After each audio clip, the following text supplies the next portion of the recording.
Oh, what a day! What a lovely day!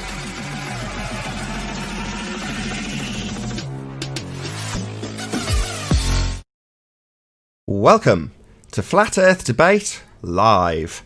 I'm your host Nathan Oakley, and if you are new to this channel, or you've not done so already, how dare you, then be sure to subscribe and hit the bell notification icon and join button if you'd like to become a Nathan Oakley 1980 channel member and keep up to date with the Flat Earth Debate.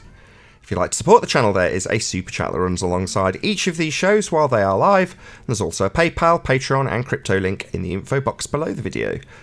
Most importantly, if you'd like to join the discussion, simply mute the page you are currently watching, then click the link in the info box below this video to join the panel and express your views on the nature, not shape, of Earth. If you do join, please don't swear. If you do, you'll be ejected, and if you are, please don't try to rejoin the stream using sock accounts. You'll be warmly welcomed back on the next stream. Please also share the show on social media. Sharing the show obviously increases the live audience, but this in turn increases the chances of a more diverse panel. So please share the show on Facebook and Twitter. And one last time, if you're new to the channel or you've not done so already, then be sure to subscribe, hit the bell notification icon and join button to keep up to date with the Flat Earth Debate. Now I'm going to do a quick shout out to our latest Nathan Oakley 1980 channel member, who's called Stupididiot, who's joined at Hyena level, so a very warm welcome to you as the latest channel member, Stupid Idiot. Good to have you. We are also joined by Chocolate Saiyan, Paul Hall, and 10th Man in G+, together with a whole bunch of people in Discord. So welcome, one and all.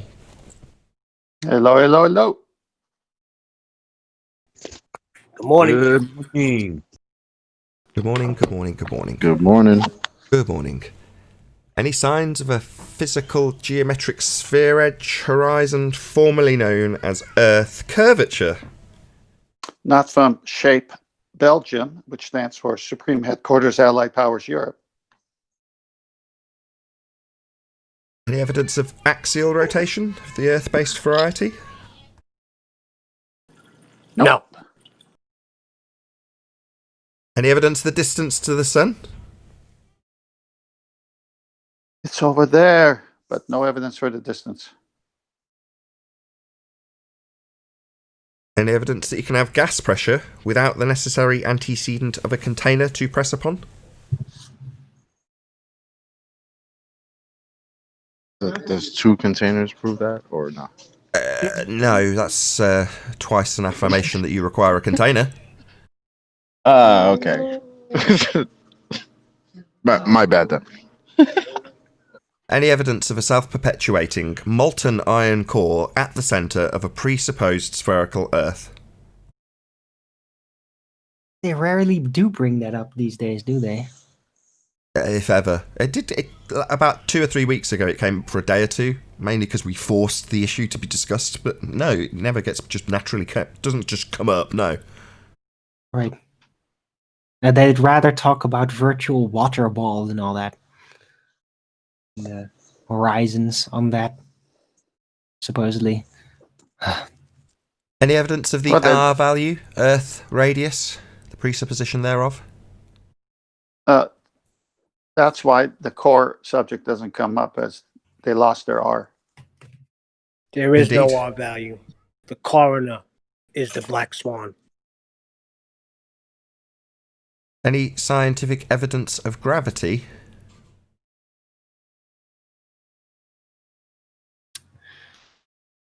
Nope. It's Well, all what's that? density.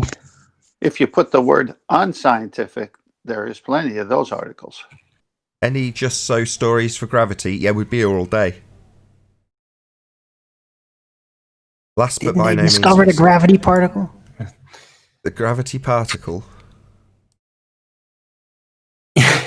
Right? Do you tell me, Arwin, if that's something I need to hear? Wasn't that suggest like a graviton that you can measure it, and they sometimes catch these unusually strong gravity particles from the other dimension, causing gravity ripples, like this light force being subjected to the realm as the Hold on, gravity hold on. ripple comes past us. Would that dimension be I'm trying to give you some theme music, Darwin. pheromone in the background?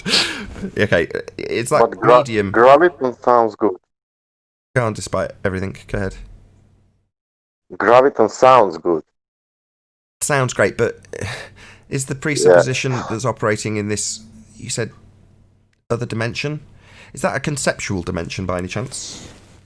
I think it's part of the multi-dimensional concept of like the 10 dimensions and all that, in which energies and presumed particles can be inter-exchanged in order to explain their absence in their models and all that. The longest yes I've ever heard. Definitely conceptual then. Okay, yeah.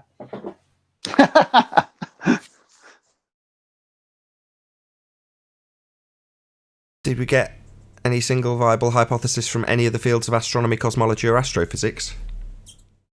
No, we haven't got any. Why do you ask?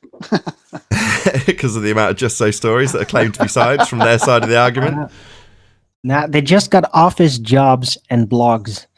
Do you know how long it takes for an email to come from another dimension? We're still waiting for it. Conceptually, it's instantaneous, though. Oh. Okay, Imagination. well, that concludes housekeeping.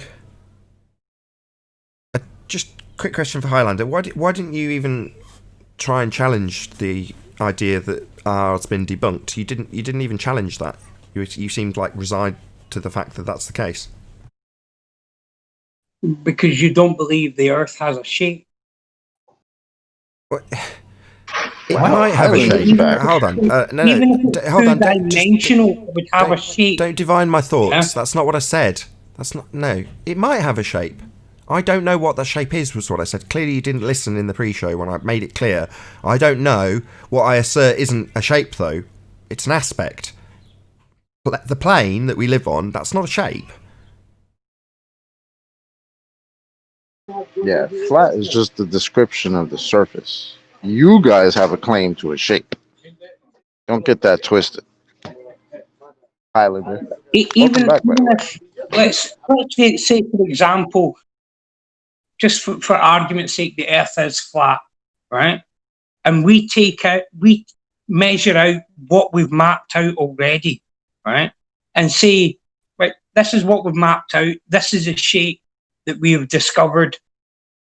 It's a weird looking shape, but it would still have a radius. You could just assign an arbitrary perimeter and give that a radius. Yeah, you could. It's meaningless, though. It's just arbitrary. You're saying, here's the edge of what we've found so far. The radius of that invisible perimeter, a bit like the equator, is X. So what? It's arbitrary.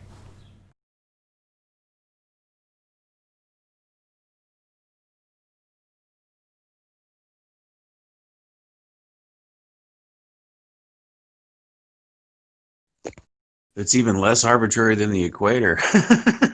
The equator actually has a derivation which is rooted in reality and recognized. Well, it's an average point for the sun's transitional journey throughout the seasons. But is there a line you could draw? No. Still just as arbitrary. No, what I'm saying is that it's a recognized path in actuality.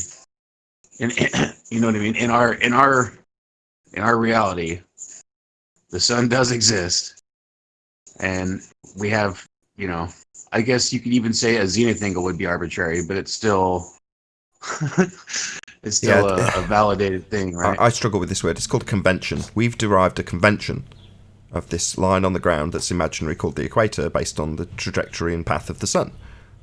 Well, that's a convention that we've derived, but we arbitrarily assign a line to the ground, which doesn't exist.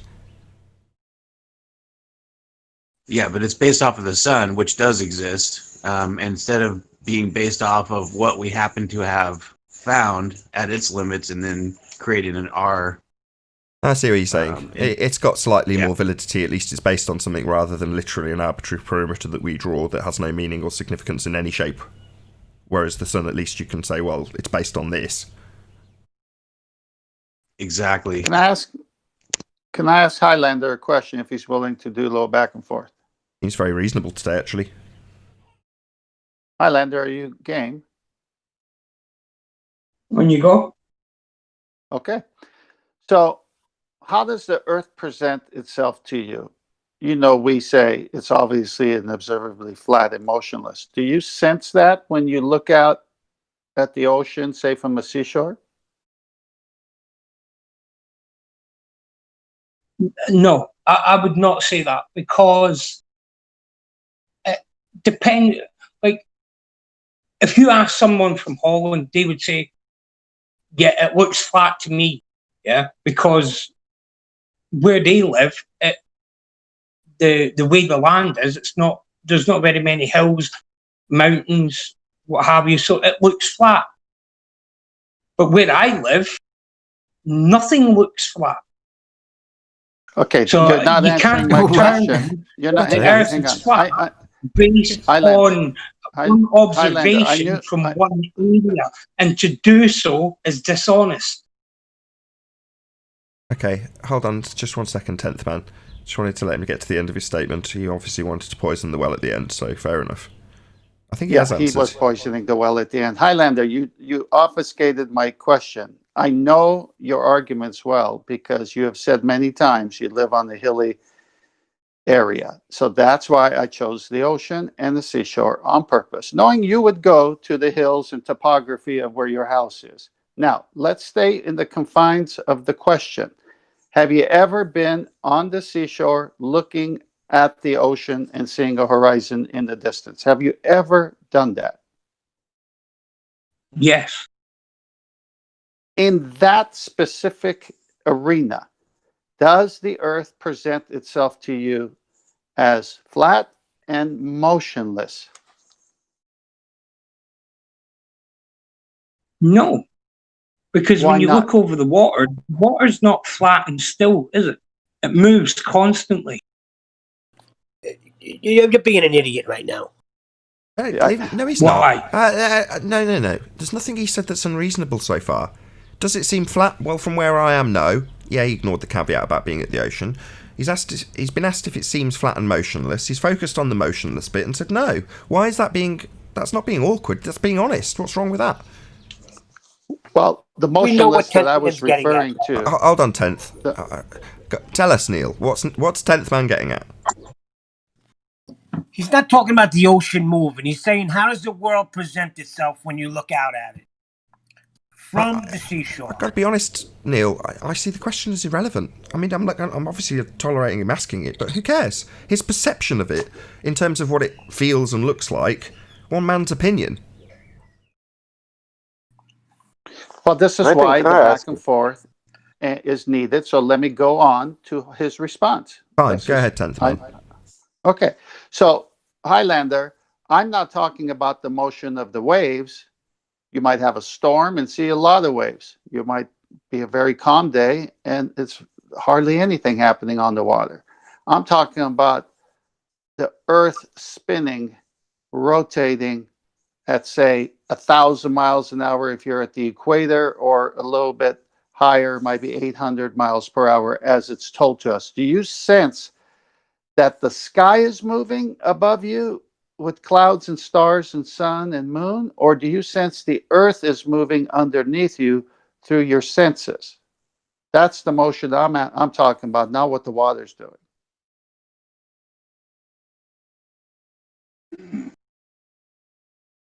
That has to be tackled in several parts.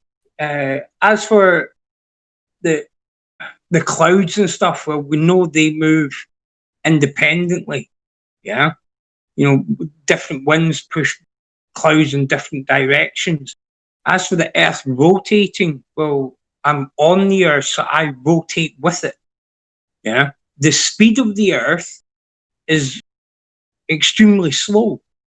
I mean, we don't measure the speed, the spin of the Earth in miles per hour. Yeah, we do. We measure it in rotation. No, that's... Yeah? No.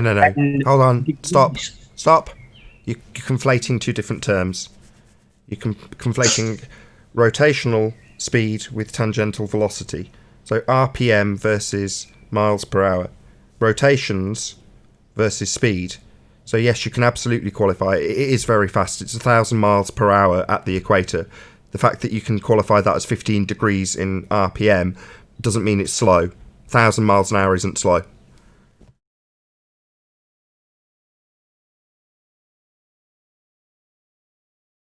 15 degrees per hour is extremely slow. Sorry, so you're going to ignore, so you're going to do what you did in the pre-show. I'm going to have to repeat this really slowly 4 more times to you, Highlander.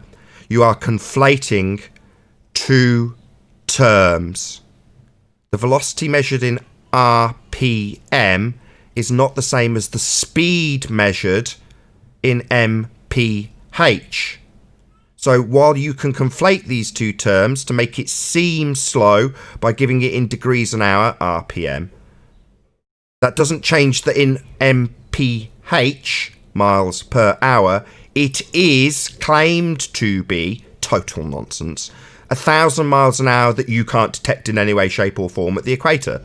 So 10th man's asking you if you can sense this fast, very high speed that's not going to be conflated with RPM to make it seem slow. In miles per hour, 3rd time. Very fast. Please don't conflate it again with RPM. Thank you. Can I ask something? But again, the Earth doesn't spin at a very high speed. So he's going to completely ignore me for a 3rd time. Can I ask something? It's faster than the speed of sound at the equator. That's very fast. Now, I assume 4 times in a row you're going to completely ignore that you're conflating RPM with miles per hour.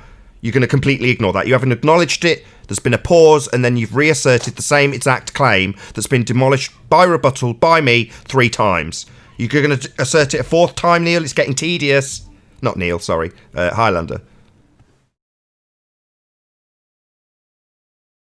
But so if I take a planet that's twice the size of Earth and it spins at 15 degrees per hour... Sorry, he is going to ignore me then. He's going to completely ignore me. Highlander, I'm not going to do this half a dozen times with you. I'm going to give you one more chance to acknowledge my rebuttal, because you've gone immediately to degrees an hour again. You're conflating terms. This is going to be the 4th time. Yeah, giving it in rotations, 15 degrees an hour. That's slow. Seems slow, right? 15 degrees an hour? Yeah, but the edge velocity... I'm going to have to kick you out because you're going to talk through my 4th repetition of this that you've ignored, only to go on to assert it from a different reference frame with a presupposed planet that's spinning also. No, mate. You're conflating 2 different terms. Miles per hour and revolutions. These are different terms that you're conflating to make it seem slow. Now, at the claimed edge velocity at the equator, it's faster than sound. That's incredibly quick. Please don't assert that it's not quick because you're going to give it in revolutions again, because I'm going to have to kick you out. 5 times is too many, mate, for you to just completely ignore it. Unreasonable. Shout out to Unicorn Laser Eyes. I love how globies say it's a globe. Yeah, it's begging the question every single time with every example, Unicorn Laser Eyes. See if we get an acknowledgement for RPM versus MPH. Let's see how we get on. I've got his his narratives rotational speed in the Ballbusters chat if you want. Each degree is 69.7 miles. So times that by 15, Highlander. Nathan, can I ask you one question?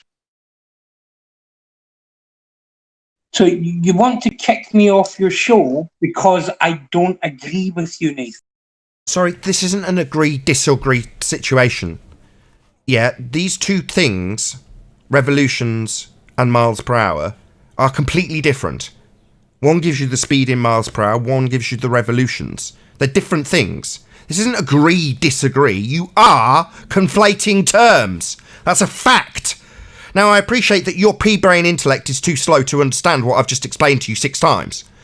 You're going to say that I don't agree? Like I care. It's not agree-disagree, Highlander. You're just a moron. You're conflating 2 different terms to make something that's very fast seem very slow, giving it in revolutions rather than miles per hour. How many more bloody times? It's just your stupidity and not understanding these terms that you've conflated. Not agree-disagree, moron. Why am I having to get pissed off with this moron telling me I'm wrong? Shall I just kick him out? Yeah, I am going to kick you out 6 times.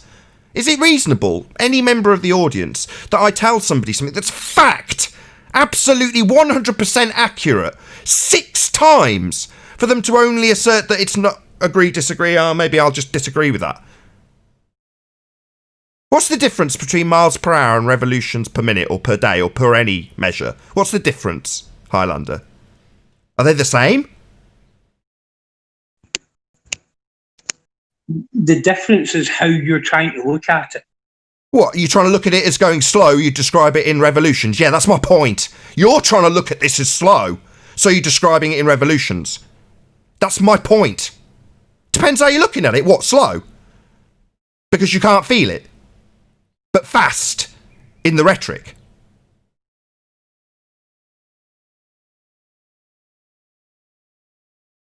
Hello? In fact, it makes no difference how Yeah, it does. fast the Earth They're is different moving. terms. When No we- difference. They're different terms. I'm getting tired. You're starting to make my blood boil. Why won't you acknowledge your own stupidity? point is- Why won't you? my I'm point asking a is, question, you're Highlander. travelling Highlander, I'm asking you a question. at 60 Highlander, miles per hour Highlander, constantly. rumpus time. You don't Highlander, feel that heat, Highlander. do you? Obviously, you can't be heard. I'm talking. Why are you conflating these terms?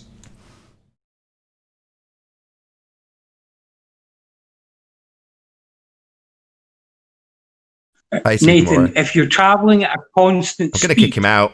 then I'm going to kick you're him not. out. It's not acknowledging my argument. Not acknowledging my rebuttal. 10th man's got him over a barrel. You can't feel anything whatsoever, even though it's claimed to be moving at ridiculously high speeds. What's his rebuttal? If I describe it in revolutions, it's really slow. I point out that he conflates terms 7 times! These people are completely unreasonable. Hey, Sleeping Warrior, good to have you. That's why I called him an idiot. Right, because when you think of it as slow, then you can say, oh, it's all relative, so you're not going to feel anything. Part of the trick. Yeah, the hands on a clock, if you describe them in revolutions, they're moving very, very, very, very slowly. Yeah? Extend out that clock hand to 39.59 miles. See how fast it goes then. Very fast is the answer. The edge velocity, the miles per hour. That's what you've got to pay attention to. That's incredibly quick. But they don't like that because we can't feel it. Would the edges of that I love precise that they clock try to make make. the sound barrier by any chance? I love how they try to make 1,000 miles per hour at the equator. That's slow. That's nothing.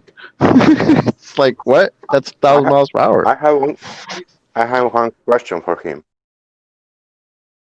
He said that he is in mountain, I think. I understood.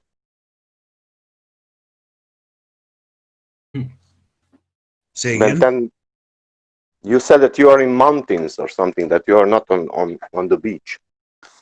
He lives on the hillside where things are, the topography has hills What- and mountains, what- etc. What is giving him opinion or feeling that Earth is global and is he living on hills? He's gone now, but that's a misrepresentation of the question he was asked. Does it seem flat?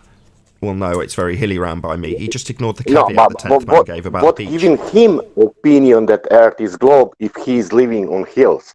I understand that. It's just that's a different question that he's not going to get to answer because he's obfuscated me 6 times. Yeah, he will say, yeah, because obvious it's globe or something. Yeah, just an affirmation that he's begging the question and assuming it in the first instance is what I can assume he would do. But as I say, I'm not going to tolerate him 6 times ignoring a rebuttal just to assert the same shite over and over again. It's just not reasonable. But I see your point. Or that point, Nathan, for example, vacuum, it's not near the gas pressure. Okay, you debunk that. Okay, that's all right. Now show me the dome. And I have an answer for that. Can you wait for me? I will take my people. We will buy rockets and everything. I have some ships to buy and some more people. We will organize all that and we'll show the dome. Exactly. I love it. In the meantime, Yeah, we'll or get, math. we'll Or get math, universal. you know. In Let's the meantime, make we'll maths, get. you know. In the meantime, we'll get In 1 universal. week we will make maps. No, but I like the way Nathan says it. See, the gas pressure thing, the container's a necessary antecedent. So what we need next is Universal Studios to have their intro showing a dome for the next 50 to 60 years before we push it as actually the case by proving it potentially with a Just So story and some rocket ships. But in the meantime, we need to, you know, soften people up to that idea with lots of intros that show domes. Just like they did with the globe. Maybe it's guilty of some flat earthers who are making models. Maybe that is guilty thing. So the triggering word dome. We must have containment to have gas pressure. It's a necessary antecedent. Dome. Dome. Show Hawkins. He'll say now. Nathan, show me the container. Okay, how? Right. You want? Oh, I can do that. Go outside and you experience. I use their argument. Go outside and experience gas pressure. The necessary antecedent to have that gas pressure is containment. Without the container, there can be no pressure. So while I can't show you the container, it must be there. It's a necessary antecedent for gas pressure. Yeah, it doesn't matter the lie. It's a matter that you need to show the truth. Do you understand? Yeah, Doesn't matter if this is lie, vacuum. You need now to show the truth to people, not. I see. Not I anybody haven't else. got a big enough ladder. Nathan shows it every intro. They're all right, globes in let me the try intro. So apart from the swans. Nathan, if all the flat earthers contribute a ladder to you, you still wouldn't have enough of a ladder. So Just got what Arwin was saying. So Arwin saying the standard of proof for them is enough or sufficient. My intro's good enough for them, right, Arwin? Is that what you're trying to say? Yeah. Shout out to Unicorn Laser Eyes. So Highlander, no proof of spin. Thanks. Yeah, just an argument about conflation of terms between RPM and MPH. That's all we've got in terms of proof of spin in that regard. Anyway. So the reason I wanted to have a one-on-one with Highlander was on all the other shows, he would always reference the hillside he lives on. So how could it be flat? So I wanted to take him to a place where there were no hillsides and see if he would still say. If you're born in Amazonian forest, how you can know that it's globe? Well, that's my point. If all he's doing is assessing what he lives on based on his hillside house, what would he say if he had a house on the beach? And basically, that was the only thing I wanted. Would he be honest and say, well, if I have a house at the beach, it looks flat? Okay, so we're talking about topography here, right? But I'm also interested in that Biruni guy. He calculated the R. Calculator day. Shout out to Retro Bill, who super chats me with no message, just gives me money. Really appreciate the support, Retro Bill. Times are tough. Thank you very much for the super chat. I got something. You know, they can't. 4 or 5 years ago, they can pull those magic tricks. Now they can't. Spot on. Yeah, we've lifted the veil, peeked behind the curtain, and then, like Toto, just yanked it back and shown everyone the guy behind the curtain with an R-value that doesn't work and why it doesn't work. But we're not just standing there showing. It's not enough to just pull back the curtain. That was done in 2014. Pulling back the curtain, that's not good enough. You've got to pull back the curtain with stacks and stacks of documentation showing where their presupposition is wrong. Now, ordinarily with any other argument, demonstrating that you've begged the question and presupposed your outcome is enough to demonstrate that the argument's fallacious. In this arena, you've not only got to show that the argument is fallacious, but also that the presupposition itself has got to be debunked. Because that's the level of zealotry that we deal with. It's not enough to just prove that it's a fallacious form of logic to just assume your outcome. No, that's not good enough, no. You've also got to prove beyond all doubt that the presupposition is also wrong. Prove it wrong, as opposed to just prove it's an assumption. Hey, Highlander. Go on. Like, hold on, Chocolate. Just one sec. Go on, Chocolate. Go on, Sleepy Mori. Is Highlander still here, or is he gone? I told him I'd kick him out if he didn't at least concede that he was conflating terms. And then he went on to say it was agree, disagree. And I was like, no, I'm not having it. 6 times is too many. It's a shame I only joined because I wanted. Highlander's not been on for a long time and Righteous isn't on, so it was my opportunity. And Nathan, you've ruined it for me again, Nathan. I wanted to speak to Rumpus yesterday and you ruined that for me. Oh, woe is me. I'm sorry it gets to the point where they demonstrate fundamentalist religious zealotry. I know on other shows they'll let that slide. Me, I'll just pin them here and not let them get away with conflating terms. Because what do I do at that point? If I just let that... What would you do, Anthony? You let that slide, what happens next? We're into arguing about the fact that it is actually quite slow and we shouldn't feel it? Is that where it should have gone?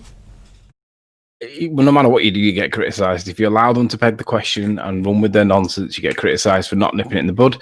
And if you nip it in the bud, then you get me moaning at you for not letting me kill them again. So it depends on which group of the discussion you want to piss off. If it's John's side, you might do one thing. If it's my side, you do the other thing. You can't win. I can, I don't care. I'll do whatever I like. It's delicious when they start contradicting themselves and you pummel them, Nathan. It's brilliant. Well, let's not lose the... to quote, as Mr. Oakley would say... hold on, Travis. Well, go ahead, Chocolate. We presuppose a ball. Well, that's how we figure out it's a model. We presuppose it. End quote. Professor Phil Bell. It's unbelievable. Yeah, I didn't nice credit the guy. though. I got that. That was a from, beautiful little snippet. I got it from Mind of God. I didn't credit him. I realised that when I woke up this morning, and then I've just run out of time. I should have credited him, but he's getting a better plug now. So go and subscribe to The Mind of God, who was I didn't watch that on Phil Bell's channel. He trimmed it out in a slightly elongated version. I just took that juicy bit, kept a little bit of context to either side of it, and then just slapped that up with an intro and outro. I was like, that's good enough. yeah, that's good. The part I love is that we've been dealing with these ballers for how long, right? And how many of them have come in here and said, we are not presupposing, this is verified, this is what it is. And then this guy comes in, I put satellites in space, and says, yes, we presuppose a ball. Well, okay. Well, welcome to the party, pal. I mean, that's what you do. You presuppose. That's the whole problem. But then the weird thing with that, though, is he's okay with saying we have to presuppose it, but he's the one who's also claiming he's putting things in space. Yeah, but you gotta understand that. But I think I know where it's coming from, though. I think that he's literally on the spot just demented one step a little further and actually, after all this time, kind of forgot what presupposing really is, what the consequences of it is. I think he literally just hammered No, it. he didn't. No, he justified it. Did he delete the video? Hold on. He justified it. He said that in science, that's what you do. You come up with a presumption of... He didn't actually say, I'm paraphrasing, I'm giving it more accurately so I don't convolute it further, but he said, you're making a hypothesis when you make this model. It's like, well, no, your assumption in a hypothesis is the presumption of cause that you're going to validate with experiment. Well, if your assumption is R-value and sphere Earth, how are you going to vary and manipulate that to validate it in an actualization of the hypothesis? That would be an experiment. The answer is you can't. It's pure pseudoscience. That's what models are. Models are pseudoscience. And that's what he's got. He's got the formulation of an assumption into a model that he then declares as reality. And I think you're right, Owen, he's one step further along. Well, yes, of course, it's totally reasonable to beg the question. We know we're on a sphere. And that's my point when I say that it's not enough to just point out that they're using fallacious reasoning. He's now using it as a defence. Just like Mr. Sensible. Well, at best you've debunked the radius. Like, that's a defence. No, mate, that's you one step further on to depression on your little 5 steps of loss. Because that's your concession. But notice both those quotes are from people that are I would say sort of, at least to my standards, are pretty new in this argument. Because I mean, that's the first thing I heard from Mr. Sensible was that. So I was like, wow, okay, that's how you start in this debate from the gate. At best, we debunk the R. Okay, and then this guy. I'm sorry. Go ahead. I'm done. Well, before you do, I'm just going to shout out Flat Earth Travolta with Saturday Night Fever as an icon. It says, all they do is beg the question, staying alive, staying alive. Staying alive. Nah, the globe's dead. There's no giving it CPR.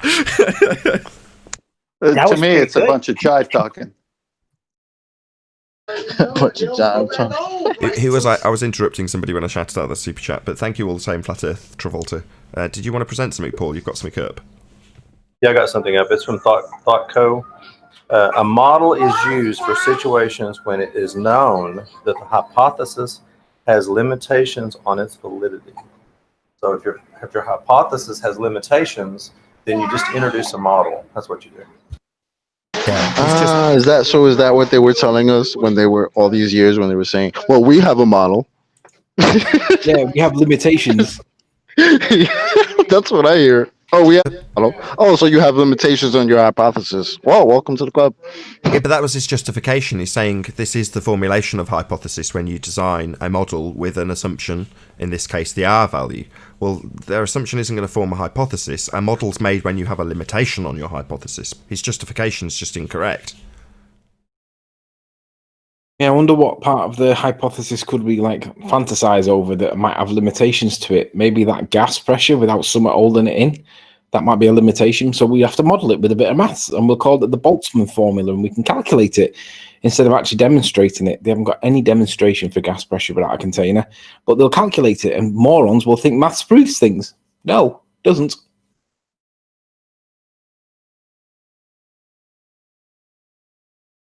Nathan, they never thought that a show like yours would actually delve into the content of their priest in written form and audio recorded segments of their priest. And when through your show and others who contribute these clips and references and citations of what their priests say, it just proves the unscientific way they've gone through. And they don't have a scientific method for anything. They have an unscientific method for everything. Of course, what Mr. Oakley will say is that we presupposed what the Earth is, the shape of the Earth. Well, yes, because that's how models are made. We presupposed what the Earth is. That's a great clip. That guy interrupted me. I'm pissed. Well, he actually proved your point. So he was your hostile witness. I'm having fun. I'm having fun, man. Chocolate. Yeah, I know. It is fun. A recorded troll. Yes, we presuppose. Oh yeah, thanks. Welcome to the party, pal. Well, I told you when I was sitting next to the highly educated business owner who was a dentist who had family members, brothers, sisters, and nephews who were. Hey, now Riley's can you pop yourself on mute? I think. I didn't hear you say who. Is he talking to us? Hey, Riley, get on mute.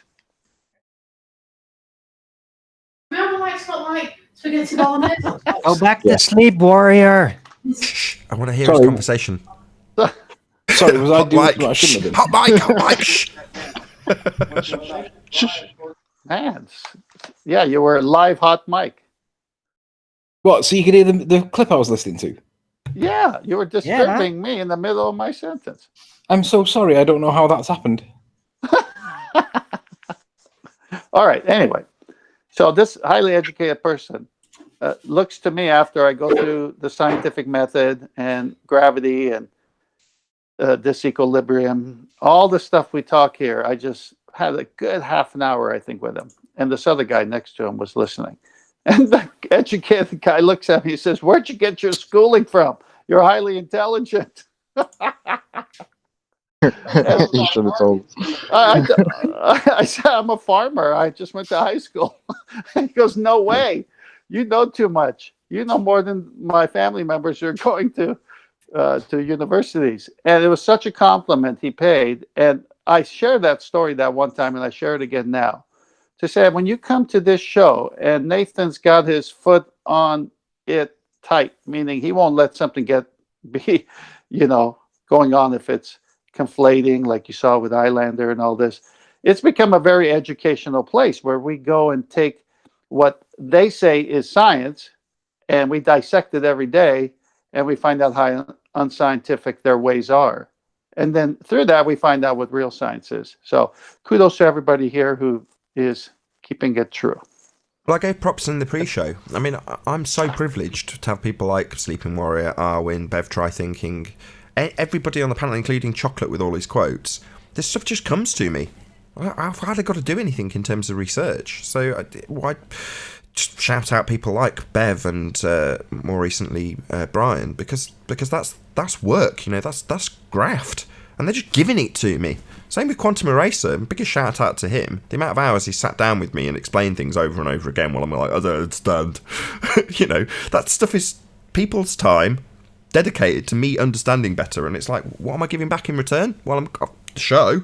People give me money to do the show, so it's like, you know, I can only say thank you to all of the people who literally do the hard work and just present it to me at my doorstep, merely because I've got a platform for them to present it to others on.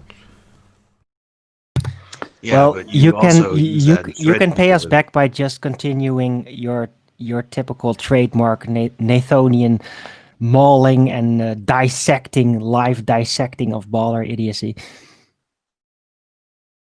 I think the best part is the progression, right? Because it's been the argument is quite different now than when it was the Isle of Man, let's say, right? When there was a lot more begging the question, a lot more just presupposing and allowing of it. You know, I mean, imagine if we were still arguing how much of a boat is missing at, 30 miles or whatever. Like, it's just like the arguments are so precise now. Like, it's almost, it's like a different era, to be honest. When I think about it, that's the way I see it. Like, if you listen to the earlier shows, it's almost like a completely different show. That reminds me, Chocolate. So I'll just shout out Rakir. Then, if Sleeping Warrior's around, I want to talk to him about Hank Hill. Shout out to Rakir Life. Yes, I'm doing all good. Thank you for asking. How are you doing, Rakir Life? Hope you're okay. Sleeping Warrior, you around? If you're not, I'll just tell the story anyway. So, Hank Hill came in, and he explained a rendition of the story you told me, in terms of changing the path of the debate. And I had to say to him, look, credit to you, because if it wasn't for that argument that you stuck around to actually get your point made on, and then got obfuscated, and then later it was picked up on by Sleeping Warrior that the point did get addressed just 40 minutes later, and it took a bit of editing to actually present that to an audience. Therefore, you know, I'm going to, or did, credit Hank Hill with the change in direction. I know it was you that pointed it out, Sleeping Warrior, hence me involving you in this discussion, but he came in and actually, I laid that out for him about a week ago. Didn't know if you were aware of that, but I didn't know if Hank Hill realised how influential his little discussion, that at the time he was just pissed off. He's like, well, I didn't get to make my point. I'm hanging around, I've got a job to do, I'm here to make my point, and I'm not getting to make it. And then, you know, that was just frustration for him at the time. Now that's turned into the debate taking a completely different path. Yeah, that's right, like, I agree. Oh, no, there's been a few occasions where they've done that exact thing. Like, I remember when the Rumpus was cornered, it was something to do with the elevation of the lighthouse. I can't remember exactly what it was, but it was to do with the terrain around the lighthouse.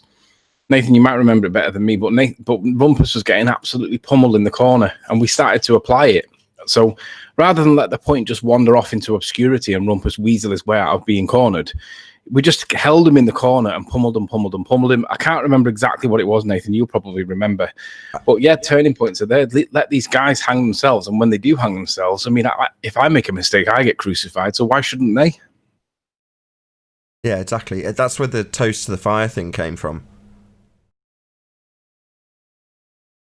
Yeah, I'm just making something to eat, so I'm going to have to drop for a minute while I go sort food out. But yeah, this is, in terminology terms, when we say hold his toes to the fire, I know that's a fairly common phrase, but that's what we're referring to. So back before then, people's toes didn't get held to the fire. They'd get away with conflating terms, and then we'd move on, and you know, that point would get forgotten about, regardless of how much someone wanted to keep that point till it at least had a conclusion made. As long as it was obfuscated at least once, the subject would move on. Well, now that's not tolerated, as Sleeping Warrior just pointed out. If we make a mistake, even a grammatical error, you know, that will be held to task for years, literally years. So when it comes to them making completely fallacious reasoning statements, no, we're not going to let that pass. When it's genuinely fallacious or genuinely wrong, why wouldn't you? Well, move on, just because they've made absolute complete clowns of themselves here. No, hold them to task until they admit it. And the problem they have is they don't want to admit it because they're going through the 5 stages of loss. Next stage, depression. As soon as they actually say it, even that Phil Bell guy on that clip I just played, he seems down, man. He seems glum. Seemed very mad.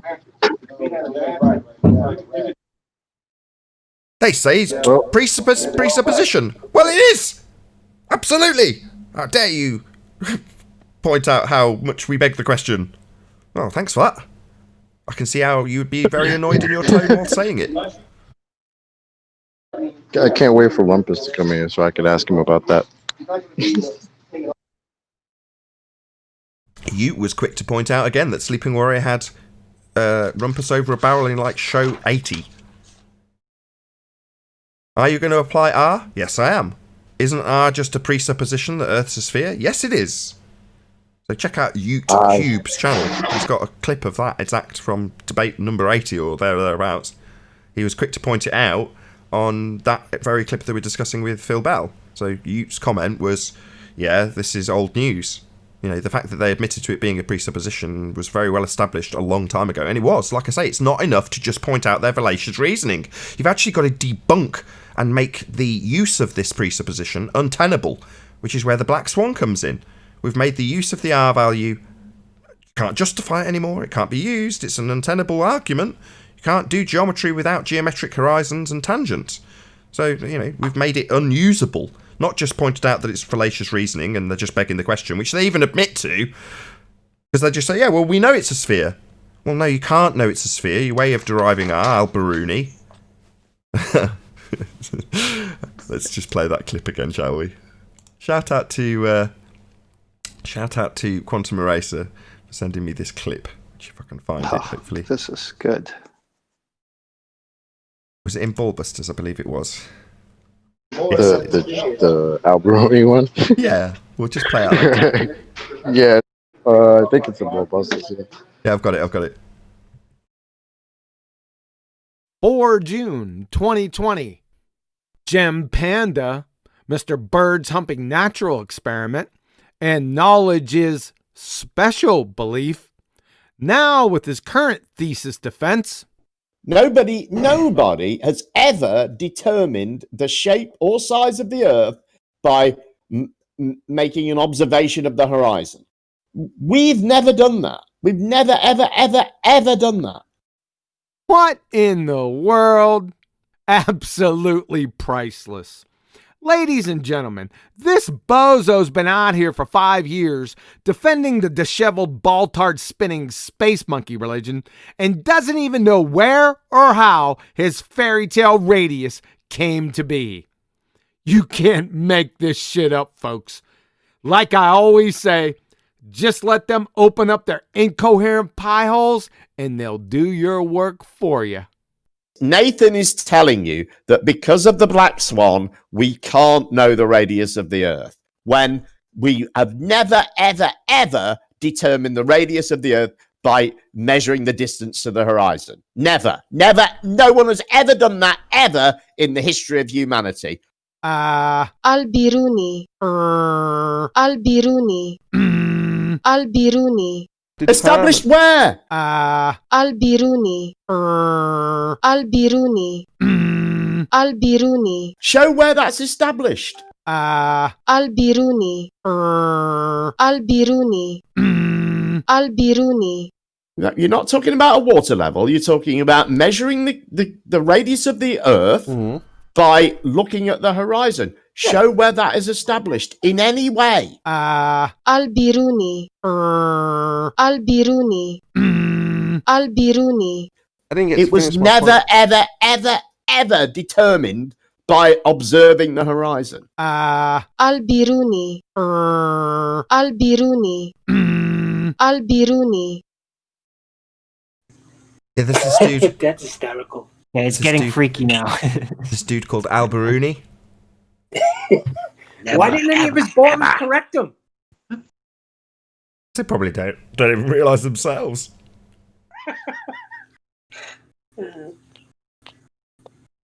That had me dying when I heard that yesterday. Al-Biruni. John is crazy. Yeah, again, I'm very grateful. Smeagol. Thanks to Quantum Eraser. Shout out to him for sending me that clip. Thank you very much. Yeah, it sounds like Smeagol. Never. I think he's just got the words reader from like Wikipedia or something. You can get it to just say the name if it's a weird spelling. I don't know who introduced him to Audacity, but he loves it.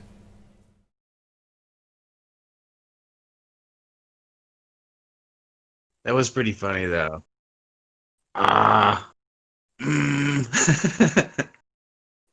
Quantum Eraser, man. I'm telling you, it's the delivery.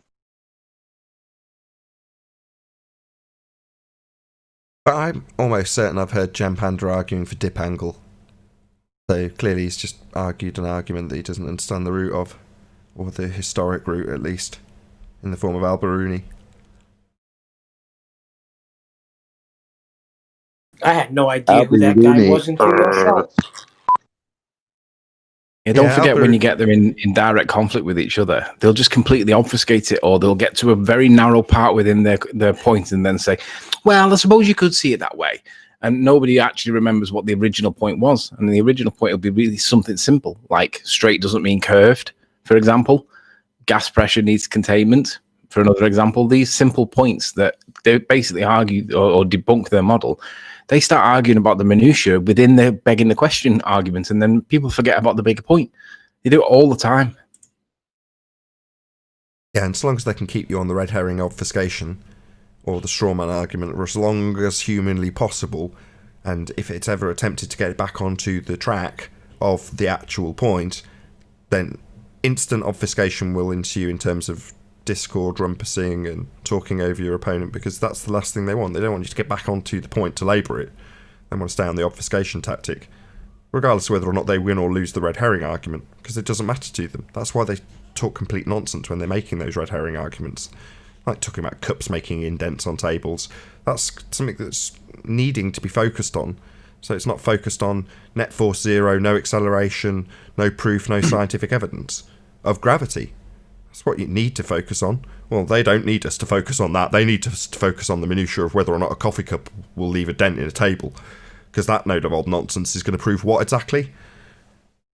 Well, don't you know, Nathan, that they invented the coaster because of that? Coaster? The coaster. Yeah, the coaster. Yeah, to prevent net force zero. That's right. It's a net force zero coasters. I thought it was for the ring of water or beer. I didn't know it was for the dent. Because that force can be too strong, you know. That's why coasters are cork. Yeah, you've just not got the skill, Neil. Just don't try it. I was there too. I was thinking about corkscrews and loop-de-loops and how I could drop a good pun in, and I didn't have it. Neither did you, but I knew I didn't, and you didn't. No, you didn't. Pardon? Well, there goes Anthony. The minute I do, I'll tell you. Thanks for that, Anthony. I know you goes again. Are you talking to me? Yes, we are during this live broadcast of Flat Earth Debate. Mute. Your mute button doesn't work. Get a coaster in between it. Do you have like an Alexa mute or something? Like, what are you doing? I know what's happened. Summit's updated and it's changed all my settings to a microphone. Apologies, it's my fault. Yeah, we know.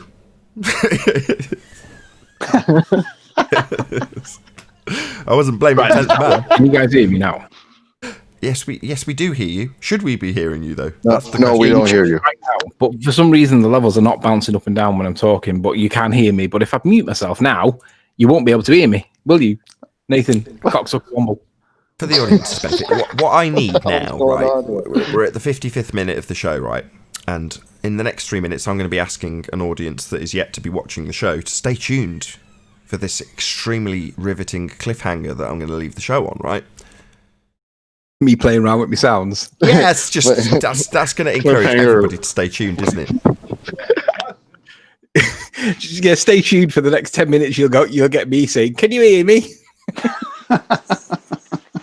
Can you hear me now? Subscribe. So riveting. Will Anthony remain on mute? Stay tuned. Find out. Okay, there's a few more Discord participants, so we might just salvage a cliffhanger outro. We'll see. All right. So come on, Discord. What we could do for a cliffhanger outro, we can remind people that Rumpus and Sly are both now very, very interested in Bev Trithinking's water level experiment testing, observation, call it what you will, because they both realise that they're in a conflict. They both realise that the water level must curve on their model, but if it does curve over a short distance and it's measurable, then we've got to be able to measure it. And they're arguing why we can't measure it. And it's like, welcome to Flat Earth, guys. Not arguing that it's there. Hold on. They're arguing amongst each other why they can't measure the curve of a water level. Yeah, so Sly Sparking says, regardless of the shape of the Earth underneath the water level, the water remains level. So it can be peaking and troughing up and down, and the water will remain level. But then I say, oh, great, so does that mean it's not curving? And he goes, well, it does curve, but it's still level regardless of the shape of the Earth. I was like, right, so if we know what if we have that reference datum point, whichever way around it is, we should be able to measure it, shouldn't we?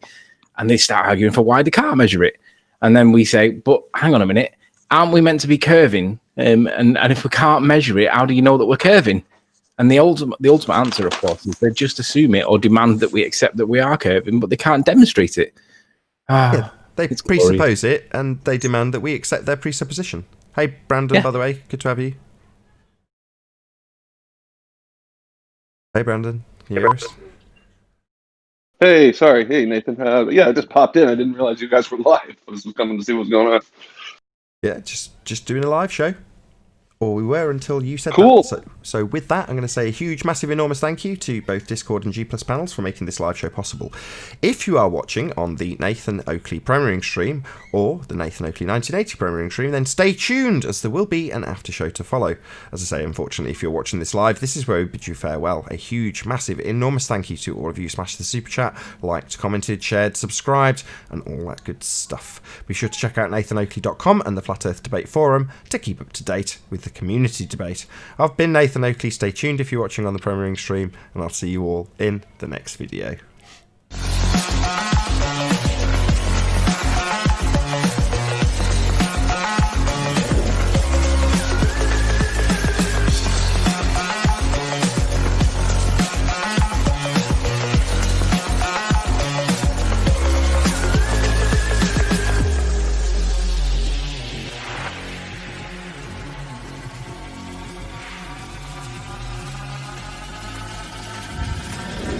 Oh, what a day! What a lovely day!